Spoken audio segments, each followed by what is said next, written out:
আবার একটি খারাপ ঘটনা ঘটে গেল অভিনেতা সব্যসাচী চক্রবর্তীর জীবনে। 2022-এ নিজের প্রিয় মানুষকে হারিয়েছিলেন তিনি। অভিনেত্রী ঐন্দ্রিলাকে তিনি কতখানি ভালোবাসতেন তা কারোর কাছেই অজানা নয়।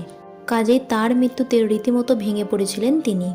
এই সময় তার পাশে এসে দাঁড়িয়েছিলেন টলিপাড়ার বহু তারকা এবং তার পরিবারের লোকজন। কিন্তু ভালোবাসার মানুষকে হারিয়ে দিশেহারা হয়ে পড়েছিলেন তিনি। দূরে সরে গিয়েছিলেন সকলের থেকে, এমনকি সোশ্যাল মিডিয়া থেকেও তিনি বিদায় নিয়েছিলেন। ডিলিট করে দিয়েছিলেন নিজের সোশ্যাল মিডিয়া অ্যাকাউন্টগুলি।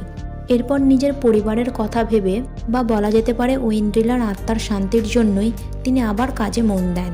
স্টার জলসার ধারাবাহিক রামপ্রসাদের হাত ধরে তিনি আবারও কামব্যাক করেন।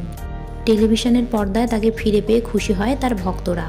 প্রথম দিকে এই ধারাবাহিক বেশ জনপ্রিয়তা অর্জন করেছিল, কিন্তু ধীরে ধীরে এই ধারাবাহিকের প্রধান চরিত্র অর্থাৎ রামপ্রসাদকে গুরুত্ব না দেওয়া হলে এই ধারাবাহিকের জনপ্রিয়তা এবং টিআরপি দুই কমে আসে। তাই এবার শেষ হয়ে গেল এই ধারাবাহিক।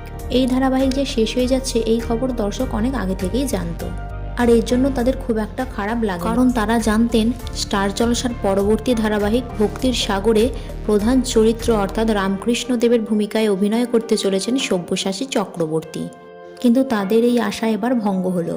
শোনা যাচ্ছে এই চরিত্রে অভিনয় সুযোগ দেওয়া হবে না অভিনেতা সব্যসাচীকে, তার বদলে নেওয়া হবে অন্য অভিনেতাকে। তাই সব্যসাচীকে এখন অপেক্ষা করতে হবে আবারও টেলিভিশনের পর্দায় কামব্যাক করার জন্য।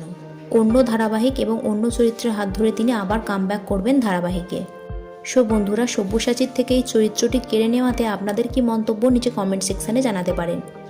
ভিডিওটি ভালো লেগে থাকলে লাইক এবং শেয়ার করবেন, আর এই ধরনের নতুন আপডেট পাওয়ার জন্য চ্যানেলটিকে সাবস্ক্রাইব করতে ভুলবেন না।